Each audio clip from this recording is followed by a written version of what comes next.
নমস্কার বন্ধুরা, আমি অনির্বাণ। এগুলি ইয়োলো অ্যালামান্ডা। দেখুন, ছোট্ট ছোট্ট পাতা হয় গাছের। এইটা বলতে পারেন অ্যালামন্ডার প্রথম ভ্যারাইটি। যখন আমাদের দেশে অ্যালামন্ডা পরিচিতি লাভ করলো, এই ভ্যারাইটিটাই প্রথম এসেছিল। এই গাছটা কিন্তু লতানে হয় না। তা আপনারা কিভাবে যত্ন করবেন একে?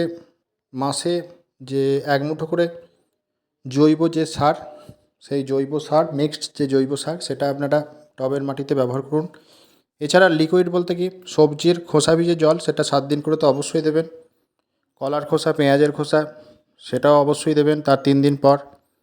আর মেঘলা ওয়েদার বাদ দিয়ে খুব পাতলা করে আপনারা যে সর্ষের খোল পচানো জল, সেটা ইউজ করতে পারেন।